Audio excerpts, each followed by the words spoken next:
안녕하세요. 퍼스트터치 축구 신하입니다.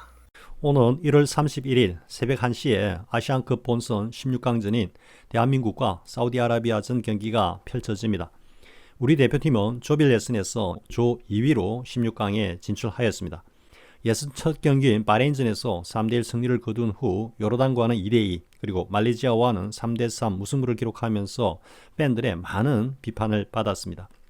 무승부를 이룬 예선 두 경기는 16강전에서 일본을 피하기 위한 의도에서 출발한 것으로 보이는데 아무튼 이 두 경기에서 드러난 경기력과 결과는 참담하기 그지없었고 클린스만 감독의 역량에 대해서 매우 부정적인 평가가 이어지고 있습니다.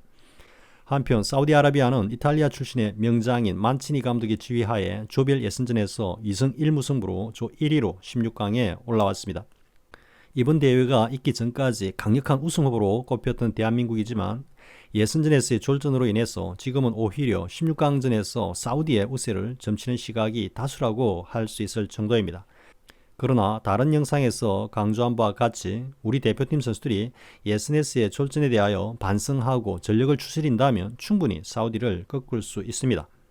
그러면 이번 영상에서는 사우디전에 나서는 우리 대표팀의 예상 선발 라인업과 이와 관련하여 부분적인 전술 등에 대해서 이야기해 보겠습니다. 골키퍼에는 조현우가 선발로 나설 것으로 보이지만 사실 조현우가 예선전에서 모두 6골을 허용한 것은 우리 수비라인의 문제점도 있지만 조현우 자신의 역량 문제도 외면할 수 없을 정도로 조현우는 과거 월드컵에서 보여주었던 수준의 기량은 아니라고 판단됩니다. 그렇다고 송범규를 선발로 내기에는 부담이 있다고 보면 대안이 없지만 무사 안위를 즐기는 클린스만은 흔쾌히 조현우를 선발로 기용할 것으로 보입니다. 조현우는 예선전 경기들보다는 최소 한 골 이상은 세이브가 되어야 사우디전에서 승리를 가져올 수 있다고 판단됩니다. 그리고 그동안 주전으로 나섰던 이기재와 김태환으로 구성된 좌우 풀백은 사실 클린스만호의 전술을 그대로 대변하는 플레이를 보여주었습니다. 즉 무전술로 일관한 클린스만의 전술에 맞춰 이기재와 김태환도 무사안일, 즉 너무도 평범한 플레이만 보여주었고 창의적이거나 모험적인 패스나 침투 플레이는 거의 찾아볼 수 없었습니다. 좌우 풀백의 적극적인 공격 가담과 박스한 침투를 그 특색으로 하는 현대 축구의 흐름과는 완전히 동떨어진 채 고답적인 전술과 플레이로 일관하였고 그 결과 공격 라인의 손흥민과 조규성, 이재성 등과 날카로운 원투 플레이나 컷백 플레이 등이 전무하였습니다. 상대적으로 약체인 바레인, 요르단 그리고 말레이시아를 맞아 이런 플레이가 없었다는 것은 그만큼 클린스만의 전술 역량의 부재를 증명하고 있고 또 이들 풀백들의 기량이 국제적 수준이 아니라는 것을 보여주고 있는 것입니다. 따라서 상대팀들은 이들의 정형적이면서도 단조로운 공격 루트를 쉽게 방어할 수 있었고 이러한 장면이 반복되면서 상대 수비는 심리적으로 자신감을 가지면서 더욱 강력하게 저항하면서 우리 대표팀의 공격 역시 단조로움 속에서 고전을 면하지 않을 수 없었습니다. 이러한 상황에서는 적절한 전술 변화와 이를 수행하는 선수 교체를 통해 경기 흐름의 변화를 가져와야 하는데 클린스만은 어쩌면 애초에 이러한 전술적 학습이 전혀 되어 있지 않은 것으로까지 비춰지기도 합니다. 왼쪽 풀백에는 김진수가 이기재 대신 사우디전에 출전할 것으로 보이는데 보다 깊은 박스 침투와 컷백 등의 플레이를 기대해 봅니다. 그리고 센터백 라인은 김민재가 든든하게 지켜주고 있긴 하지만 예선전에서 파트너를 이룬 김영권이 노쇠한 면을 보이고 특히 후방 빌드업에서 미숙한 면을 노출하면서 수비 라인이 전체적으로 균형과 안정을 유지하지 못하는 모습을 보였습니다. 김민재는 자신의 주 포지션인 왼쪽 센터백이 아니라 오른쪽에서 왼쪽의 김영건과 호흡을 맞춰야 했던 것도 우리 수비 라인의 균열을 가져오게 하는 한 요소였다고도 할 수 있습니다. 정승현의 컨디션이 어떤지는 모르겠지만 사우디전에서는 정승현이 오른쪽 센터백으로 선발로 나서서 보다 원활한 빌드업을 가져가고 김민재는 왼쪽 포지션에서 뛸 것으로 예상됩니다. 말레이시아전에서 단신의 공격수들에게 스피드에 밀려 3골을 허용했지만 사우디 공격수들의 유형에 우리 수비 라인이 더 잘 적응할 것으로 보입니다. 사우디와 같은 장신에다가 투박한 유형의 테크닉을 구사하는 공격수들이 오히려 우리 수비진들로서는 상대해본 경험도 더 많기 때문입니다. 그리고 수비형 미들에서는 박용우가 중심을 잡고 황인범이 스포트를 하는 동시에 공수 조율을 맡을 것으로 보이는데 특히 개인기가 좋고 볼키핑력이 좋은 사우디 미들진과의 대결에서 빌드업과 점유율 확보에서 얼마나 좋은 모습을 보여주는가가 승부에 매우 중요한 요소가 될 것으로 보입니다. 그리고 공격형 미들에서는 중앙에 이재성, 왼쪽에 손흥민, 오른쪽에 이강인이 선발로 나설 것으로 예상해 봅니다. 이강인의 활약은 이미 바레인전에서 2골, 그리고 비록 말레이시아 골키퍼의 자책골로 기록되기는 했지만 거의 30여 미터에 달하는 장거리 프리킥골에서 보는 것처럼 우리 대표팀의 실질적인 공격의 에이스로 활약하고 있습니다. 이번 사우디전에서도 직접 프리킥골이 나올 것 같은 예감이 드는데 이강인은 오른쪽에서 중앙의 이재승과 스위칭을 하면서 공격을 주도해 나갈 것으로 보입니다.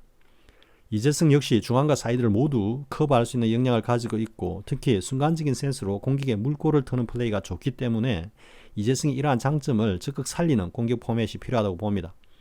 그리고 손흥민은 대체적으로 대표팀에서는 스트라이커가 아니라 플레이메이커 역할에 더 비중을 두는 플레이를 보였는데 말레이시아전 후반전에 보여준 분노의 윙플레이가 사우디전에서 다시 재현될 수 있다고 봅니다.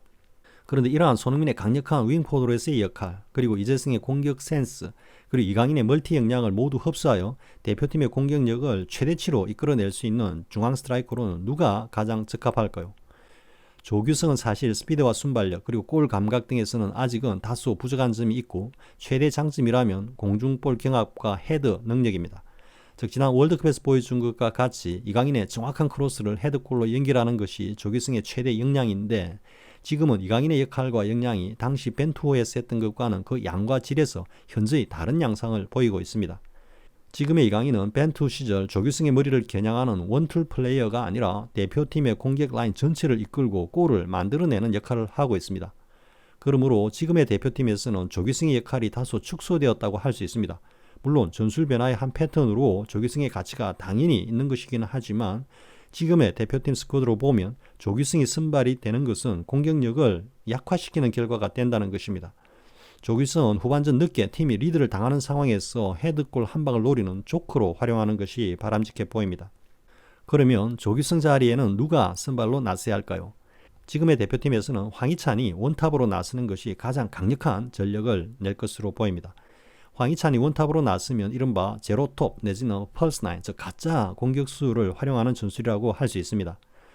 황희찬은 조규성의 플레이처럼 주로 박스 안에만 머무르는 것이 아니라 프리롤로 넓은 영역을 커버하면서 이선의 손흥민, 이강인, 이재승 등과 호흡을 맞추면서 골을 노리는 역할을 하는데 특히 손흥민과 왼쪽 윙포드 자리를 스위칭하면서 손흥민과 황희찬이 박스 안에서 골을 만들어내는 전술이 위력을 발할 것입니다.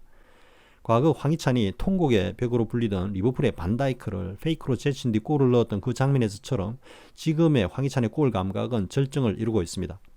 프리미어리그에서 그리고 그것도 중위권 팀인 울버햄튼에서 두 자릿수 골을 기록하고 있다는 사실 하나만으로도 지금의 황희찬의 골 결정력은 프리미어리그 최고 수준이라고 할 수 있습니다.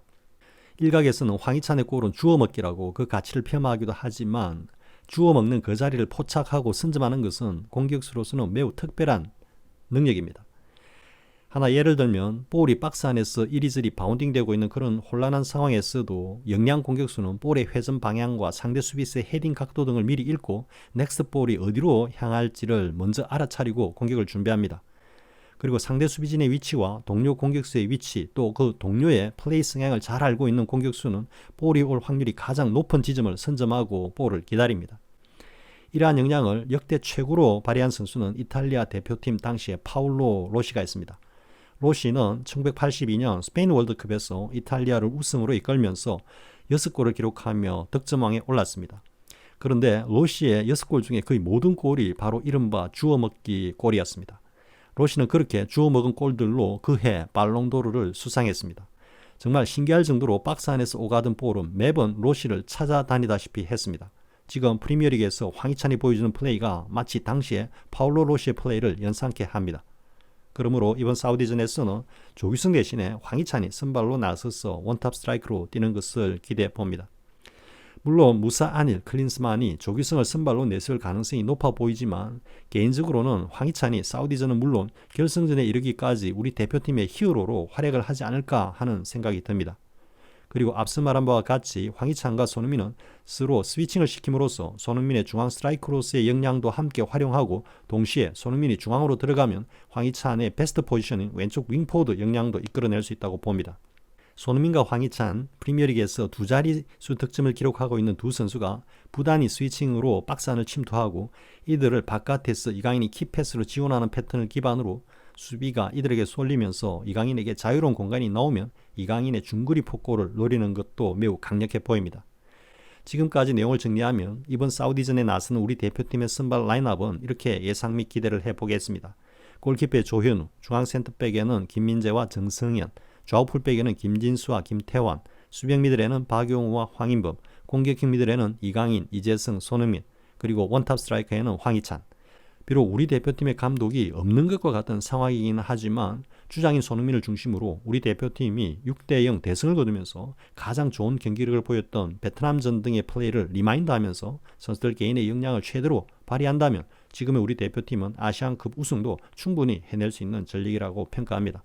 해주셔서 고맙습니다. 구독과 좋아요를 주신 분들께 감사드립니다. 고맙습니다.